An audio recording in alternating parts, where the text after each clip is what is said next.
Yes, welcome everyone. This is the fourth in our sustainability series, the TDUK Sustainability series of webinars. This week we're talking about timber and the circular economy. My name's Charlie Law.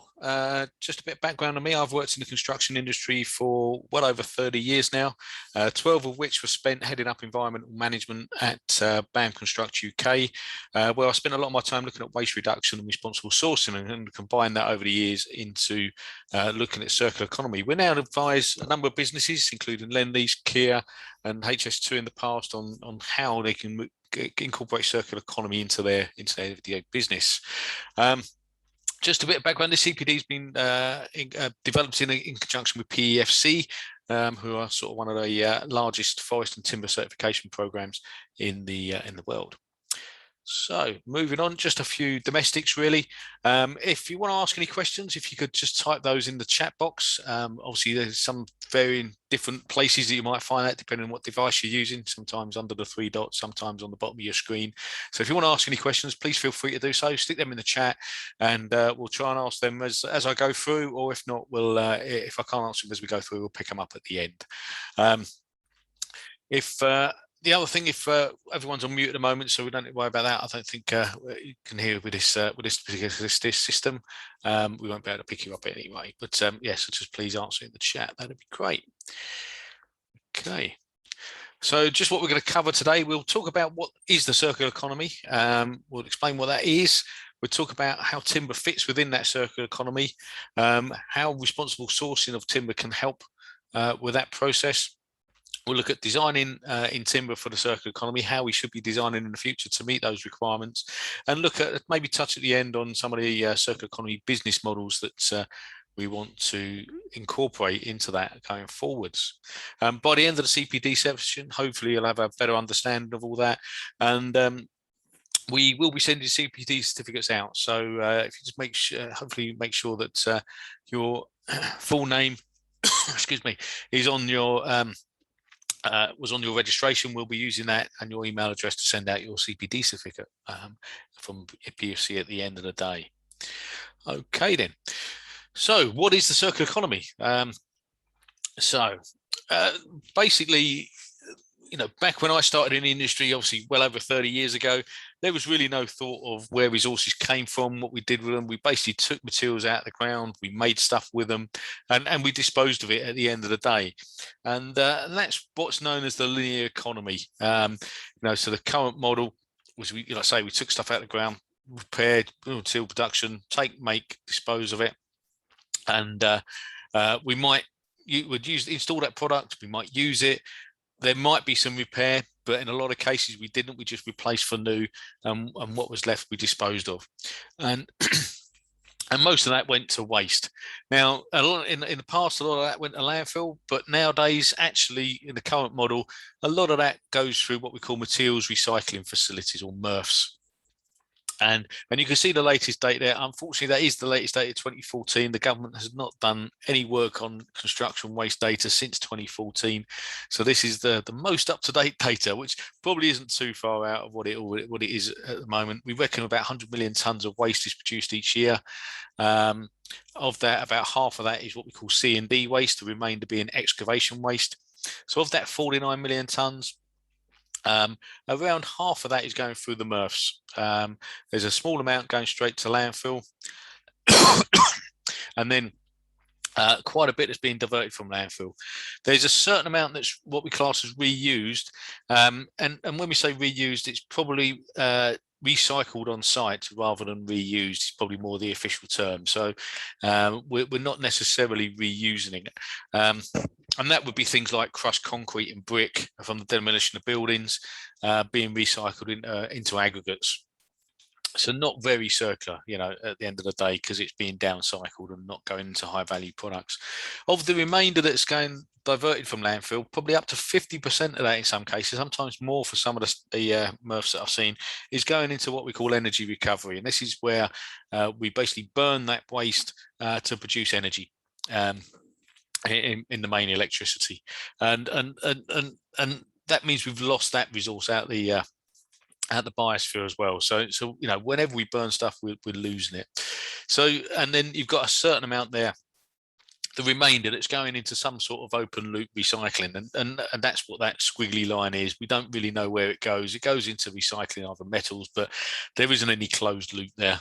There's a very small amount that might be going back into the supply chain, but that's the exception rather than the rule now, and that's what we're looking to change by today's course, and giving you some ideas on how that might work. So this is probably the birth of the circular economy. The first person to look at this was a guy called Walter Stahl, and he'd done a paper called The Product Life Factor back in 1981. And although the circular economy isn't a new, isn't new, we've been doing mend was a big thing during the war and everything else, but this is the first time anyone actually put it down on a bit of paper and say, how should we be looking at this? How should we be using our resources going forward? And basically, you come up with this this loop model where you've got primary materials going in. They make products, they're used, maybe disposed, but preferably we want to go for either a recycling loop into secondary materials or back into primary materials, or that reconditioning loop so we can reuse them in exactly the same way. And this is the first time anyone actually put this down on a bit of paper. Later on in 2002, you had William McDonough and Michael Brangart develop what they call their cradle-to-cradle concept, and wrote a book called Rethinking the Way We Make Things. That was first published in 2002, like I say. And that sort of introduced this concept of biological and technical nutrients, where everything is a resource of something else. We should celebrate diversity and use renewable energy wherever we can. And they launched their C2C cradle-to-cradle product stand in 2010 to complement that. And just, and there's a number of products that are certified to that standard. And then I think, then probably maybe the most well-known diagram is this one, affectionately known as the butterfly diagram from the Ellen MacArthur Foundation, which sort of takes that technical and biological nutrient cycles and shows them up. And on the blue there, you've got the technical cycles, which generally they talk about these being things like ore, stuff they've got out of the ground, some metals and plastics and stuff like that, where we should be maintaining those in the loop as far as possible, or reusing them. Where they can't be reused anymore, try and refurbish or remanufacture them. And as a last resort, really recycling those products back into something else, obviously minimizing any leakage out the bottom into energy recovery and landfill.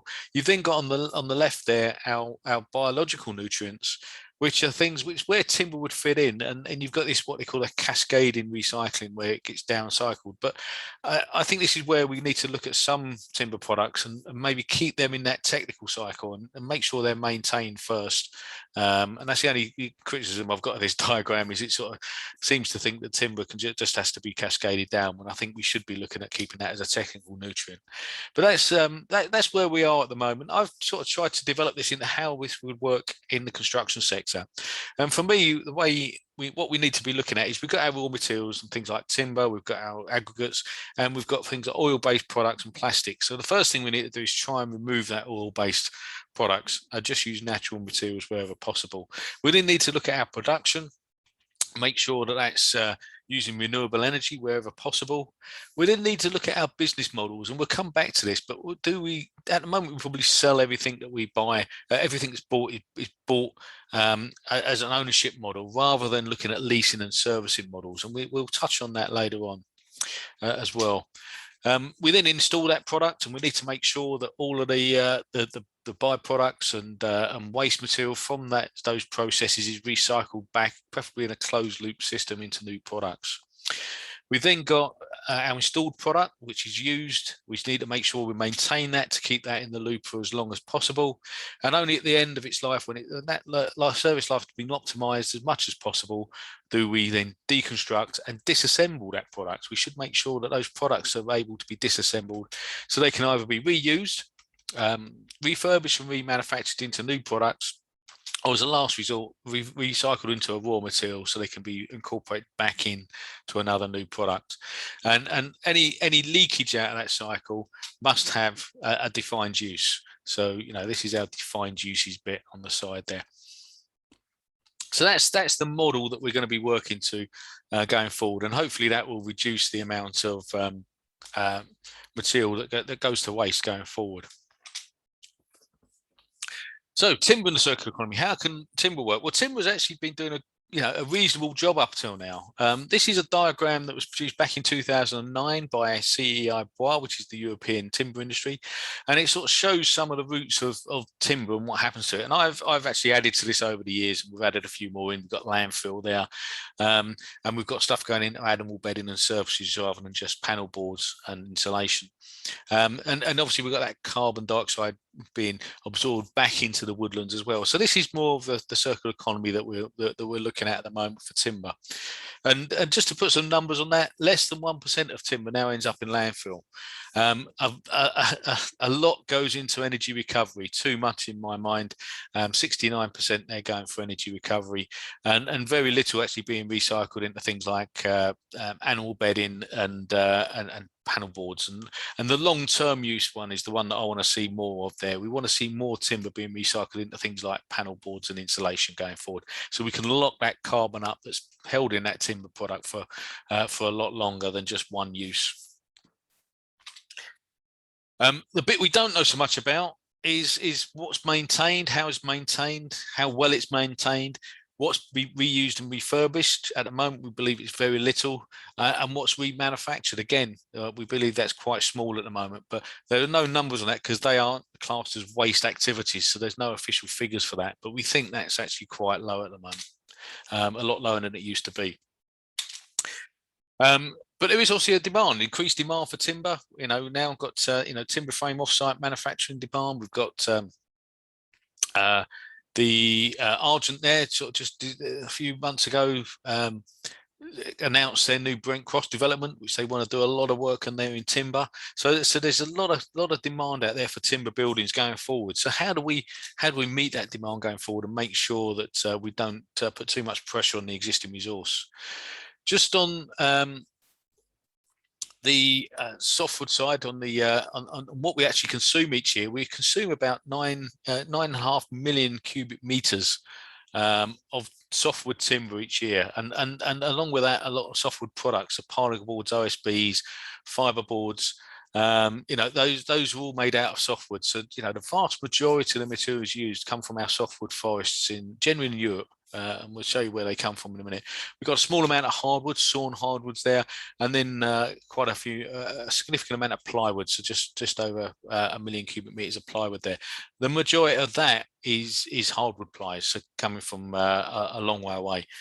So just looking at where that material comes from, some people are surprised by this, some people not. We actually produce quite a bit of timber in the UK for construction purposes. It's well over a third of the timber we use is UK produced, but the vast majority is coming from the EU. And there's been some knock-on effects recently, because all of that timber at one point didn't have any restrictions on it. It could come across the borders. Now all that timber is subject to UK TR regulations, and we have to track the due diligence of it. So it's more complicated now to actually import that timber into the UK, which isn't making life easy for suppliers.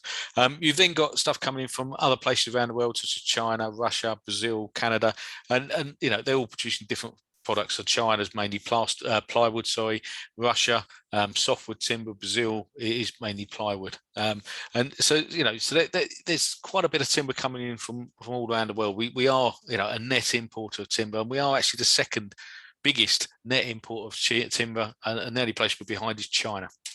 Quite a long way behind, I must add, but we are quite a long way behind. But one of the things we need to think about is how secure is that resource going forward, and looking at where we get it from. Now, timber is actually pretty good, because from what you saw there, most of our timber supply is coming from Europe, which is seen as quite a peaceful area. But you start looking at some of those other areas where we talked about Brazil and Russia. They're not seen as such peaceful nations, and are we going to have a continued supply from there going forward? So we just need to consider that, our security of supply in that situation. We also need to look at making sure we maintain a sustainable supply, and these are the latest figures from the UN Food and Agriculture Organization. And you see there that we've got, back in the 1990s, we was losing about 7.8 million hectares of forest per year. It has slowed, but not enough. We're still losing around 4.7 million hectares over the last 10 years. And just to look at where that's from, this is an older map because this hasn't been reproduced as far as I'm aware at the moment. Most of that was coming from Brazil and Indonesia.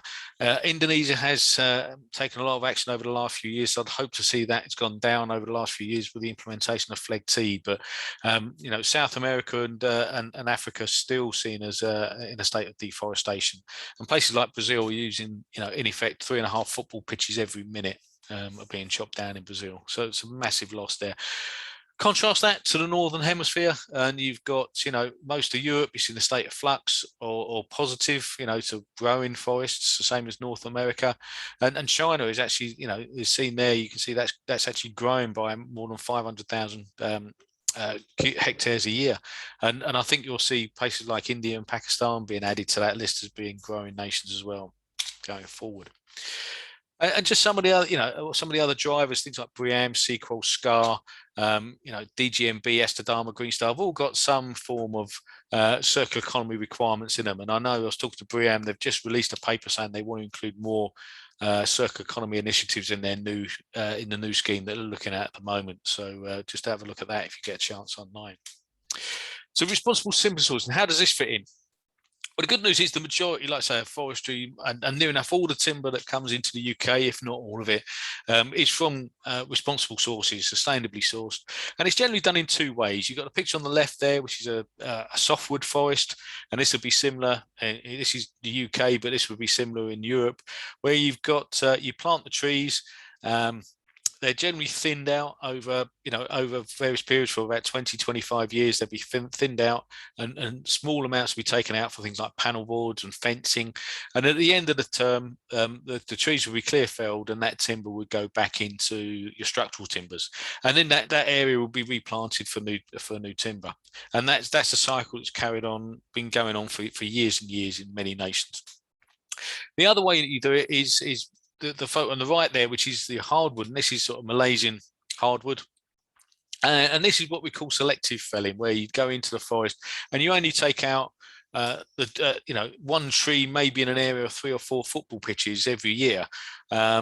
Basically the trees are removed at a rate that they can naturally regenerate, basically. So you're only taking out a small amount of timber in a very large area, and allowing the rest to regenerate around it. And that's what we call selective felling, and that's what all the standards will be based on, that type of approach in those areas. The other big driver is the UK government's timber procurement policy, and that sort of requires that obviously timber would derive from products originate from independently verifiable sources is used on the government estate. They want documentation to prove that, and that's not just material that's incorporated in the building; it also incorporates temporary site works as well. Sort of things that you're looking at on they basically look at the central point of expertise on timber, defines what they mean by sustainable, and they've got 2 categories of evidence, category A and category B. One's not better than the other, they're just two ways of doing it. Category A is independent forest certification schemes, which is where PEFC and the Forest Stewardship Council, FSC, fit in. And then you've got category B, which is UK forestry standard sources, and at the moment that would be grown in Britain. Would fit into that. It's hoped that grown in Britain will get moved into that category A evidence when they update this. They still keep talking about updating it, and I've never seen it yet. This is then the other items on there: the forest law enforcement, governance and trades, the FLEGT licenses, and then if you can't get any of those evidence, you've then got that compliance with the framework for evaluating category B evidence. I'd advise against that, because if you're looking at something like plywood, it's going to be very difficult for you to trace that evidence all the way back to the forest. If you want more information on responsible sourcing, we do PFC do responsible timber sourcing CBD, and you might want to look at that. Just on the coverage, just where timber is coming from, because sometimes people say, well, I just want to specify one type of one scheme, and you can't really do that, because when you look at where the timber is coming from, there's different schemes dominating for different areas. So you've got PEFC would dominate for North America and most of Europe, where a lot of our timber is coming from. So if you just have an FSC policy, you're really restricting your timber supply there. Yeah, so you've really got to make sure you've got an open supply to make sure you've got the best source of timber. So talked about circular economy and how responsible sourcing fits into that, but how should we be designing for that circular economy going forward? So we're going to look at a number of areas here: designing for resource optimization, designing for low embodied carbon, designing for optimum service life, designing for ease of maintenance, flexibility, deconstruction and disassembly, and remanufacture and reuse. So optimization really is getting the best use of the existing resource available on the site, e.g., use of the existing structure and materials in the existing building. If we don't need to demolish, let's keep that existing building and try and build on top of it. Could we do a rooftop extension? Could we lighten the facade so we can actually, that frame can take more load and we can extend above? That's the best option before we look at new build, demolition, new build. It could also mean making the best use of a resource from the forest. So, for example, using things like OSBs, which use fibre from forest thinnings rather than the primary material. And obviously co-products from the primary processes, so things like chipboard, where from the sawing process that will go into chipboard products. So that way we're making the best use of the product from the forest. And then the other thing is in making the best use of the resources brought to site, making sure we design the standard product dimensions to reduce waste wherever we can. So there's three ways to look at that resource optimization there.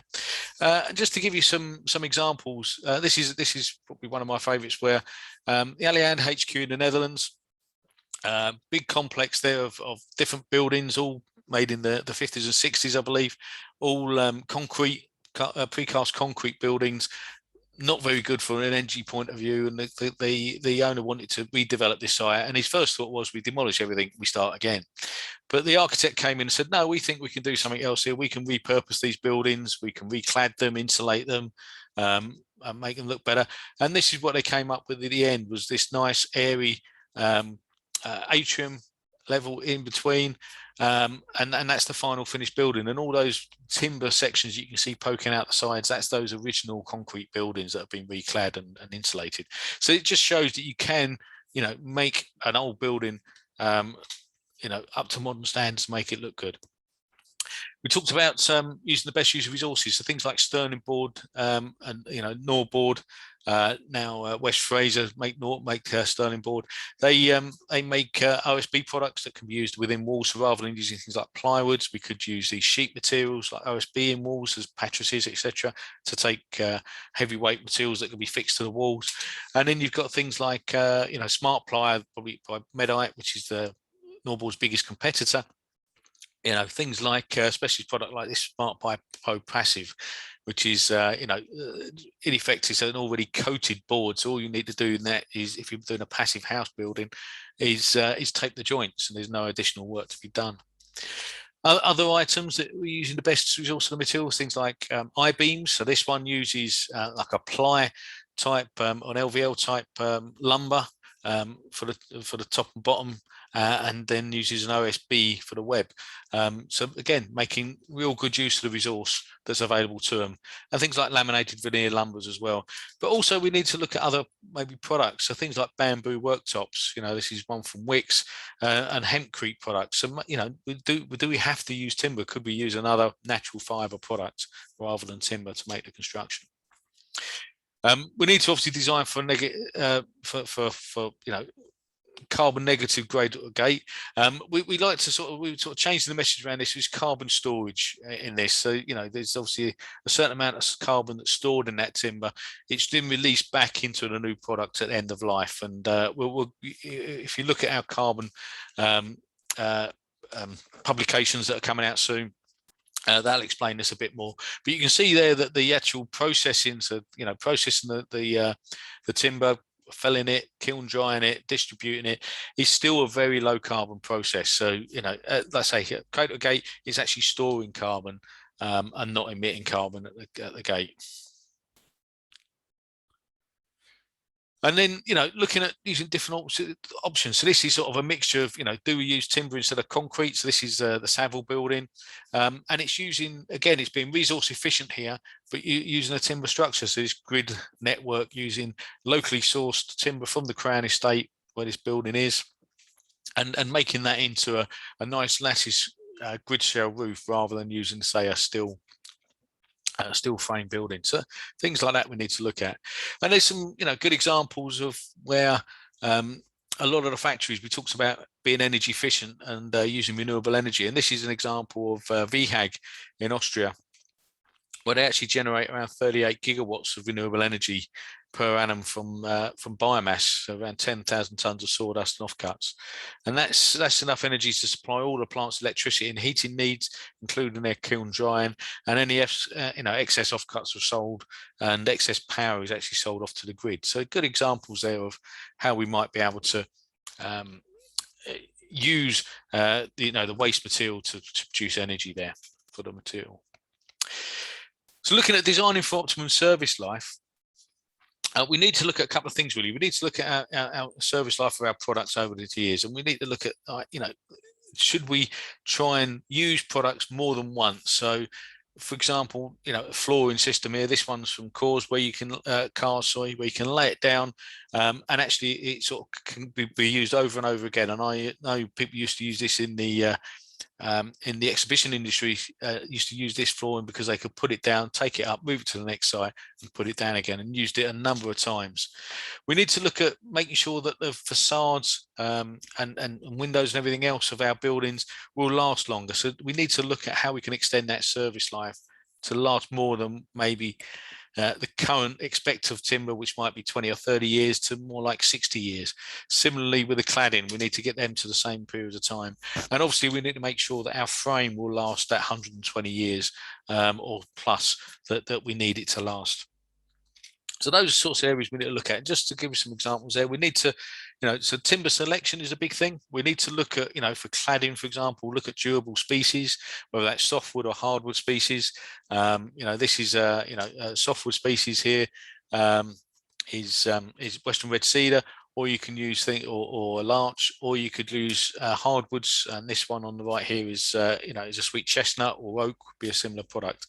Oak, just be careful with oak. We specify too much oak in the UK at the moment, and it's getting to a point where that's not, it's not sustainable because we're specifying too much and we're not using the timbers that we've got.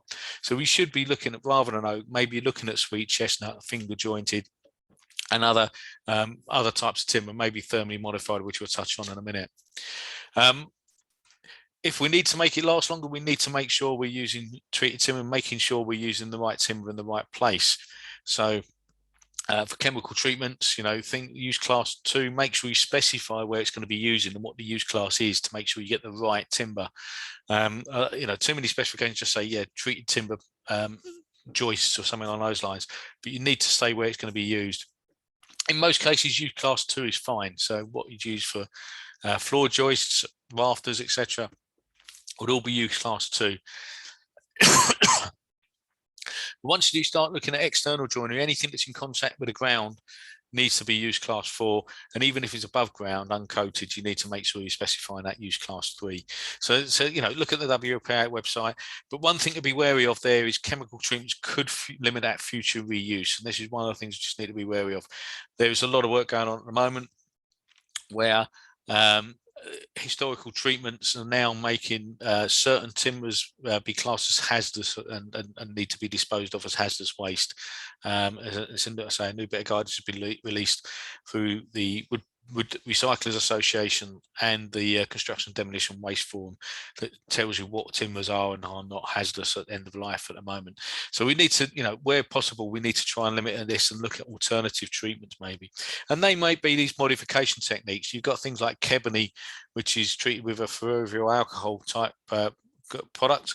And also Accoya, which is a cellulose timber of vinegar. Both of these in effect pickle the timber to give it that more durability, and both of these products will sort of claim to last at least 60 years, and I think in the case of Accoya they actually guarantee it in certain cases for 50-60 years plus. You've then got things like thermal modification, which is where the timber is heated in a controlled environment with steam.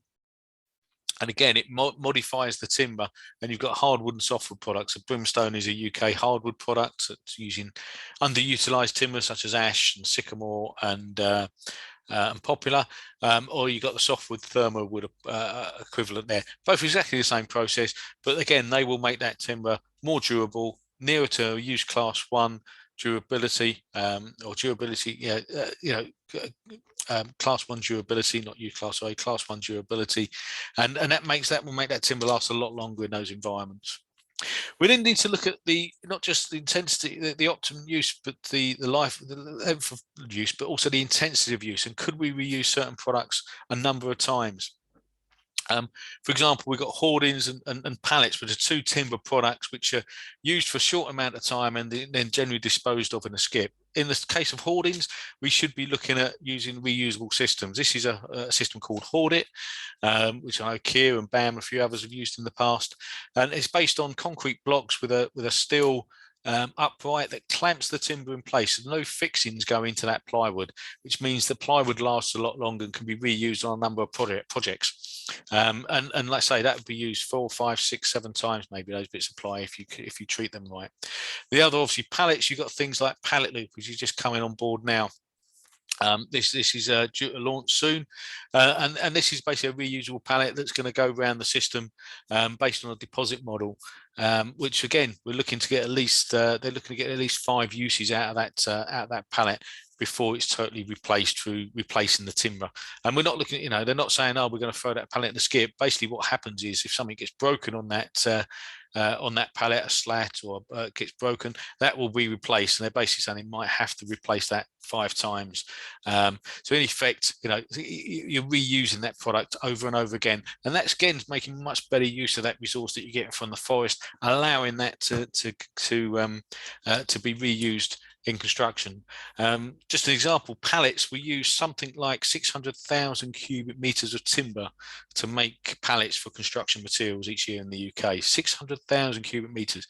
If we implement something like Pallet Loop for all materials, we could cut that down to maybe 150,000 cubic meters, allowing that, almost 500,000 cubic meters of timber to be reused elsewhere in the construction sector. So, lots of pluses there if we look at reusing stuff a number of times. Designing freeze and maintenance. Well, something like we talked about the thermally modified timber. This doesn't need any coating. If you put it up, you leave it, it will silver, and you can leave it to silver like this, but that will stay very stable. That's after 12 months of weathering. That's brand new on the left. But I've had some of this in my garden for about 2 or 3 years now, and it still looks like it does on the left.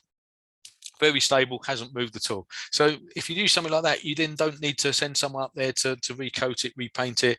You can just leave it as it is. You need to look at designing for flexibility and deconstruction and disassembly. So, using things like not using glues and solid connections, looking at things like these Sherpa connections for glulam beams and the like, that can be lifted off and demounted quite easily. Looking at let's say our card flooring, which has got these interlocking teeth which hold those planks in place, and very engineered products is what we need to be looking at going forward, rather than using a commodity piece of timber. We need to design these products to be assembled and disassembled. The one that I do worry about is SIPs. I'd like to see more work done on this to see how they can disassemble that at the end of the day, because in effect you've got an insulation board sandwiched between normally 2 bits of OSB. I'd like to see how that could be deconstructed. So I haven't seen any good work on that at the moment. It'd be good to see something how that's going to work going forward. So at the moment I'd be wary about SIPs in a circular economy situation, but I'm happy to be proven wrong if anyone's got any further information on SIPs and how it could be reused. Good examples, if you look at Wild Thistleton on their website, good example of The Vitso factory in the UK, this has been designed for flexibility. So this has got LVL beams and columns with COT wall panels and roof panels. And basically this building is designed to be reconfigured. You know, the furniture Vitso make is reconfigurable furniture and shelving units. Basically they've designed their building to work exactly the same way as their furniture. If they want to move walls around, move bits around, they can do. So it's designed for ultimate flexibility. And then so moving on, we need to look at designing for remanufacture and reuse. So that's the next time. So at the moment, we're probably designing our timber frame for probably either RDF, refuse derived fuel, or some sort of maybe open loop recycling. And we need to make sure that we push that much further forward and design that for refurbishment and reuse by using some of those new systems that we talked about. Similarly, windows, again, we should be designing them maybe for remanufacture, being able to take certain parts of that around, or at least refurbishment in certain cases. Likewise, our external facade systems, could we design them so they could be put up and then taken down for refurbishment and reuse as well? Is that possible? So those are the sorts of things we need to think about. A couple more examples here. This is the relocatable house from Huisman's one, another Dutch example, where, you know, comes in two parts, this house, cranes on site, and then this can be moved to different locations. So if there's like, you've got a temporary site where you want to house some people for a certain amount of time, maybe a year or two, while you're waiting for that area to be redeveloped in a different way, you could set up this as a temporary housing estate, and it could then be moved a few years later. And then this is another example. This is MacQuarie University in Australia, and this was designed. This building, they put it all up, but they knew they might have to move it at a certain stage because they was looking at more land and they wanted to move this building elsewhere at a later date. Excuse me. So this was designed to be deconstructed all the way down to the foundations. It's actually got screw pile foundations that this sits on, so they could be unscrewed and leaving that area as if it was never been touched. So business models, last but not least, business models. We need to look at how we can incorporate these new materials and new products into the system, and how we get them back at the end of the day, more importantly. So I used to like to term this the 5 R's. We've got reused, refurbished, remanufactured, recycled, or renewable. That's what we need to be aiming for our product at the end of the day, if you're a manufacturer. And if you're looking at recycled content, you need to look at open or closed loop recycling within that product.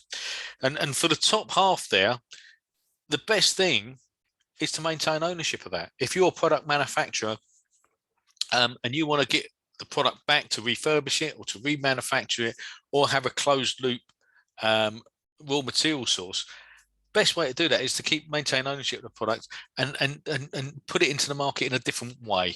So that's what we're going to look at now, how we could do that. So there's various models out there that talk about when we talk about circular economy, asset management, where you're tracking all the assets through the life of the building. Generally better suited to individual organisations that have got a number of properties and can manage those assets around that individual property.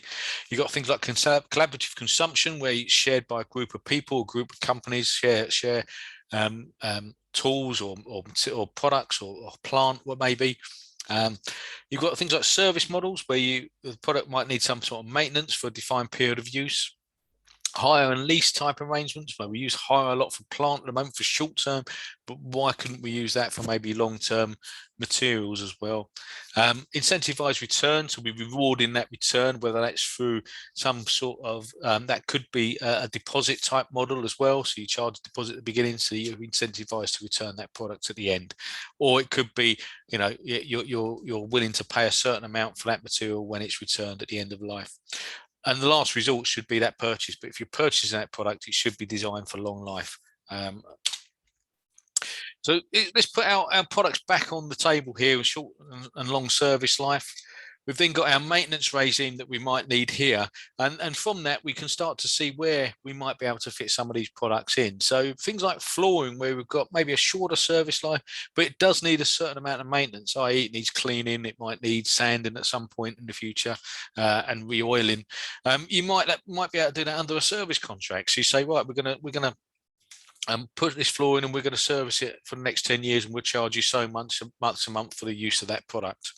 And at regular intervals you'd go in and clean it, or and then other intervals you'd go in and sand it and re-oil it. So that could be under a service contract. You might be able to do something similar with some longer life products, such as things like doors or windows that need a fair bit of maintenance. Make sure they're checked, make sure they're recoated, etc. The things that might have a long service life but don't need as much maintenance, we talked about our brimstone cladding maybe, which hasn't got any coatings on it. Then you might be able to put that in as a long-term lease because you want it back at the end. You might say, if you've got a system that you're putting in there that allows that cladding to be fixed to the wall and it can be taken off easily, you might be able to take that off, refurbish it and put it back on another building, even if you have to chop it down and shorten the components. But that might be an option that you could do that on a long-term lease, or a buyback type arrangement that we mentioned earlier on. And then obviously a frame, difficult to put that in on a lease project because you're unlikely that's going to come out unless the building is taken down. But it might. But if you're doing that, make sure that it's designed for that long life and we've got all the right actions in place to make sure that we can recover that product at the end of the day and do something with it. So that's really it. We're finished there. If we could just a little call for action at the end here. Hopefully you got a bit of a better understanding of how timber could be incorporated into the circular economy going forward. I think a few takeaways: just ensure that circular economy is part of your sustainability agenda. Make sure you're looking at it. Make sure you're thinking about how we can get these products back at the end of life. Look at more sourcing. If you're using timber, make sure you source that responsibly and look for things like PEFC, FSC and Grown in Britain certification. Incorporate those circular economy design principles we talked about around flexibility, intensity of use, etc. Try and incorporate those into your designs, and consider the business model that might aid that circular design principle. So could we get that in there? So that's it. So that's it really from me at the moment. So thanks very much for that. I'll leave that on there, and if we've got any questions, really, if there's anyone got any questions, we can move forward to that.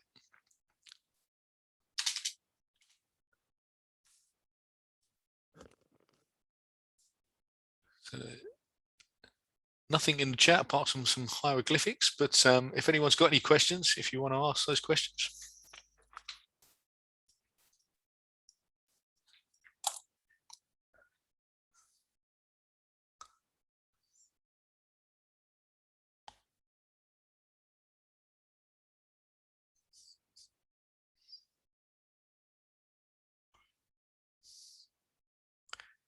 No problem.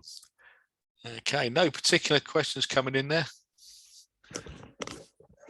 I know it's a bit of a whistle-stop tour of that. If you're members of the supply chain school, keep an eye out for some of their workshops that they do.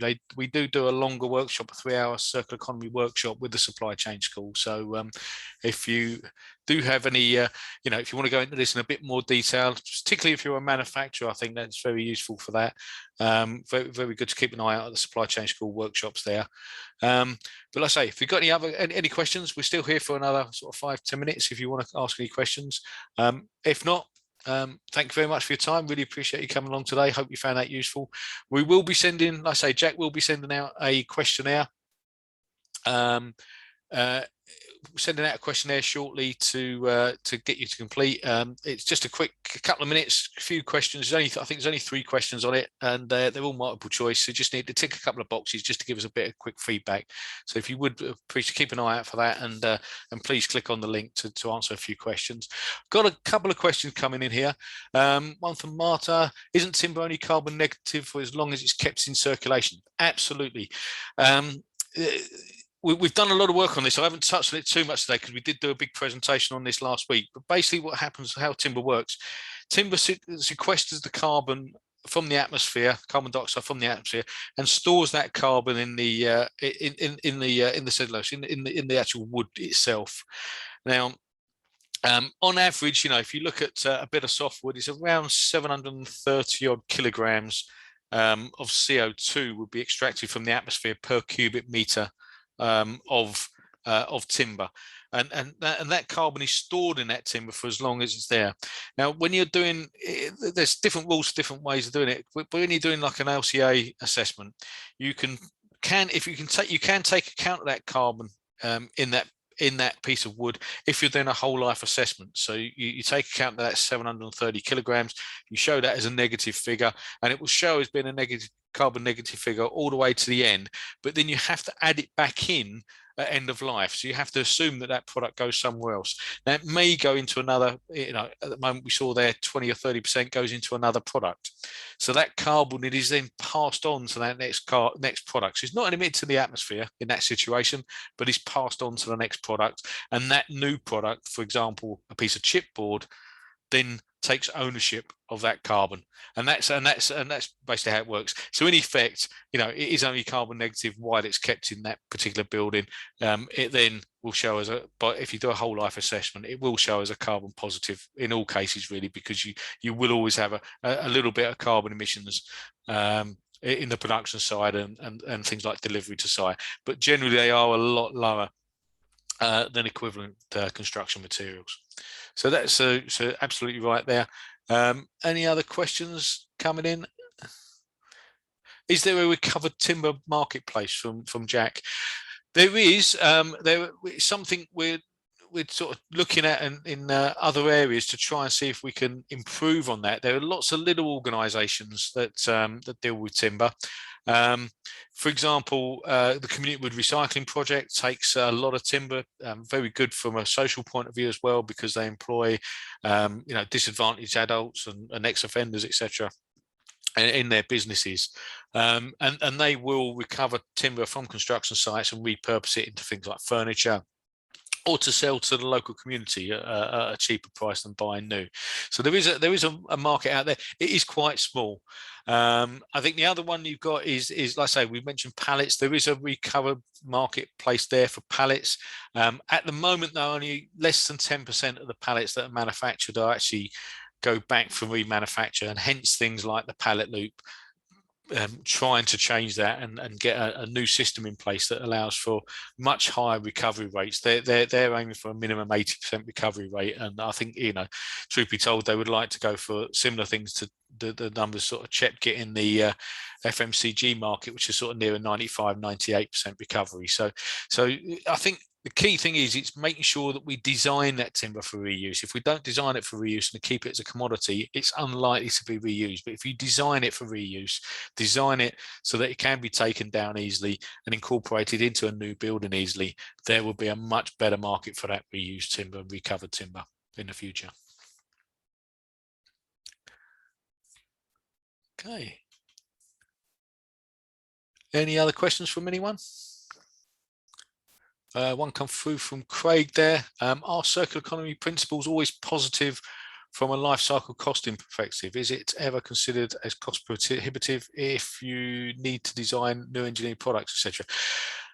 I think from a life cycle perspective, it's difficult to say. There will be, in some cases, there will be a positive cost that needs to be applied to that. Like I say, because if you're having to engineer the product, I think the advantages comes across that you have to look at it not from an individual building, but from a number of buildings that you might be able to use, that you might be able to reuse that product in the future. I think from a carbon point of view, it should always be a lower carbon in most cases, because you've designed that for reuse. There might be, the individual project may take a hit, but obviously you're passing that carbon onto another project then, rather than it being emitted to atmosphere. So that carbon is being stored in lots of different products for a lot longer period. Could be hundreds of years. So if for example, if we take a solid piece of timber and we use it in a building as a floor joist, and then we take that out after 100 years and it gets chipped down and it gets turned into a panel board, some chipboard flooring that then goes into another house, and that might stay there for another 120 years. And then you might take that out and it might be we can recycle that in the future into some sort of insulation product that goes into a building, and that stays in there for another X number of years. You've then got that product in life for 300 or 400 years, storing that carbon, not emitting it to atmosphere. So I think from that point of view, I think we've got to look at it that way. Things are going to cost more going forward in a lot of cases, and we've got to a point that we've got to accept that for certain materials. But In other cases, I think when you start looking at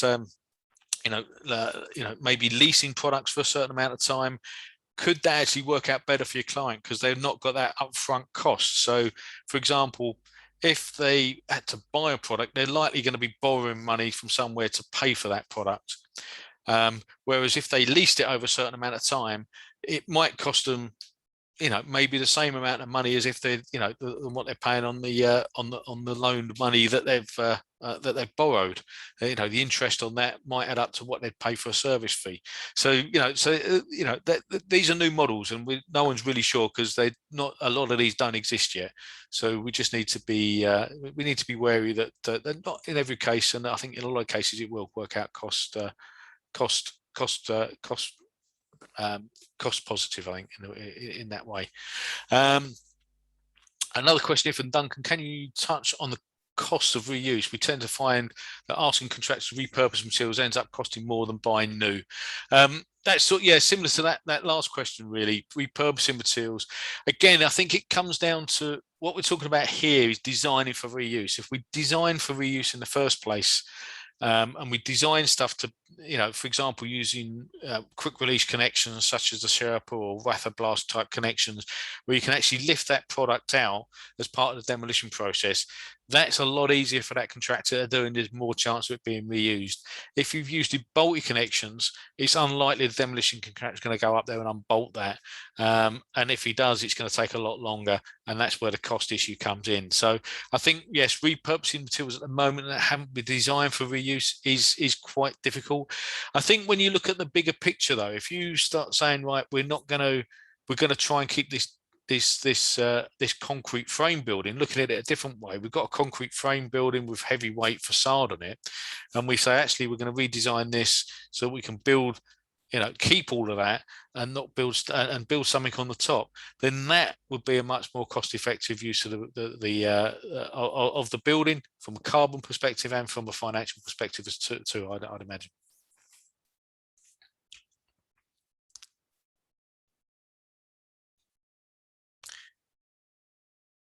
Okay, so we've got about 5 minutes left. So is there any other last questions?